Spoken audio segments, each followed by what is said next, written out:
कोलकाता में हुए टीएमसी की शहीद दिवस रैली में आज बंगाल की चीफ यानी वहां की मुख्यमंत्री ममता बनर्जी रौद्र रूप में नजर आई हैं। उनके आक्रामक रुख को देखकर आने वाली चुनाव की गर्माहट साफ देखी जा सकती थी। पश्चिम बंगाल के लोग जो कर सकते हैं वो कोई और नहीं कर सकता है। उन्होंने कहा कि हम सभी भाषाओं को प्यार करते हैं, चाहे वो हिंदी हो, गुजराती हो, मराठी हो या फिर राजस्थानी हो। महाराष्ट्र में हिंदी और मराठी भाषा को लेकर चल रही खींचतान के बीच पश्चिम बंगाल की मुख्यमंत्री ममता बनर्जी ने एक नया मोर्चा खोल दिया है। আমরা सब भाषा के सम्मान करी, हिंदी को भी हम प्यार करते हैं, हम गुजराती को भाषा को भी प्यार करते हैं, हम मराठी भाषा को भी प्यार करते हैं, हम राजस्थानी भाषा को भी प्यार करते हैं, हम हर लैंग्वेज को प्यार करते हैं। लेकिन आप बांग्ला भाषा का ऊपर संतोष क्यों कर रहे हैं? क्यों कर रहे हैं? बांग्ला आजादी का लड़ाई में लड़े थे, बांग्ला नवजागरण किए थे, बांग्ला जो कर सकता है और कोई नहीं कर।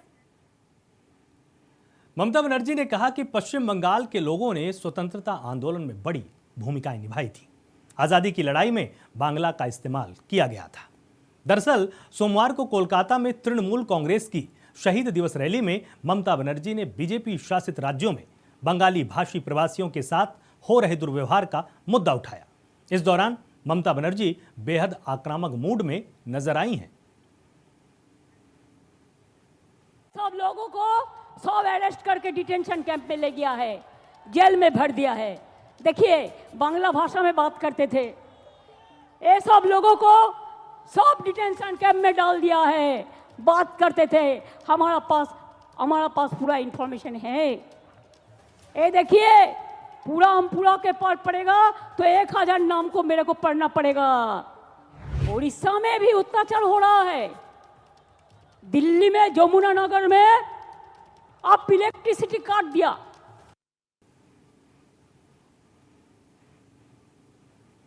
मुख्यमंत्री ने चेतावनी भरे लहजे में कहा कि अगर बंगाली बोलने वालों को दूसरे राज्यों में गिरफ्तार किया गया तो वो चुप नहीं बैठेंगी और दिल्ली से लड़ेंगी।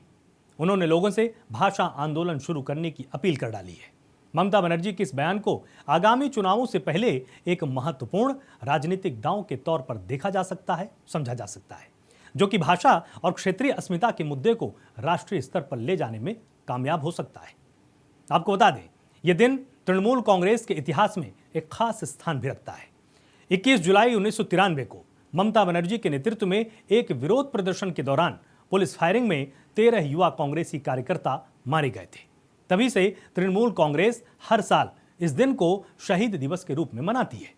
अपने कार्यकर्ताओं के बलिदान को याद किया जाता है और पार्टी के सिद्धांतों को दोहराया जाता है। कोलकाता के दिल में दिया घाट से लेकर धर्मतला तक लोगों का हुजूम उमड़ा और मंच पर खड़ी थीं बंगाल की शेरनी मुख्यमंत्री ममता बनर्जी, जिनकी आवाज में सिर्फ भावनाएं नहीं बल्कि चुनौती की गर्जना थी। ममता बनर्जी केंद्रीय मंत्री सुकांता मजुमदार ने पलटवार कर दिया है। उन्होंने कहा कि शहीद दिवस के नाम पर ममता बनर्जी हर साल वहां एक सालाना जश्न करती हैं। कोलकाता में हर जगह ममता बनर्जी की हंसती हुई तस्वीर लगाई जाती है। उस दिन ममता बनर्जी तो शहीद नहीं हुई थी, जो शहीद हुए थे उनकी तस्वीर होनी चाहिए। सुनिए आखिर क्या कुछ कहा है केंद्रीय मंत्री सुकांता मजुमदार ने। देखिए, ममता बनर्जी हर साल उनकी जो शहीदी दिवस है उसको पालन करती है और इस तरीके की अनाप शनाप बातें बोलती रहती हैं। उन्होंने आसाम के सीएम को अटैक किया, जो अपनी वोट बैंक पॉलिटिक्स के लिए वो करते आ रहे हैं, सालों से ऐसे ही करते हैं। जबकि भारत के फेडरल स्ट्रक्चर में एक स्टेट के चीफ मिनिस्टर को दूसरे स्टेट के चीफ मिनिस्टर को इस तरीके की बातें नहीं करना चाहिए, नहीं बोलनी चाहिए। और जिस तरीके से ममता बनर्जी ने आज केंद्र सरकार के ऊपर झूठे आरोप लगाए बंगाली को लेकर, बांग्ला को लेकर, तो मुझे लगता है कि ममता बनर्जी 26 का इलेक्शन को टारगेट करके पूरा उनका जो शहीदी दिवस है वो 26 के आने वाला विधानसभा इलेक्शन को सामने रखते हुए उन्होंने उनके भाषण को सजाया। इस साल का शहीद दिवस कई मायनों में खास है।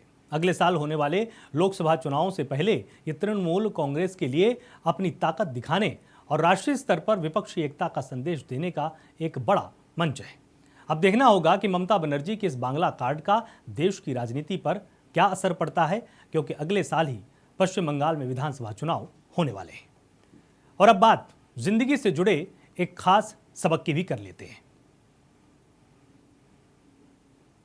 हर सुबह एक खाली पन्ना है, इसे अपनी खुशियों से भर दे। TNA में आज के लिए बस इतना ही। नमस्कार।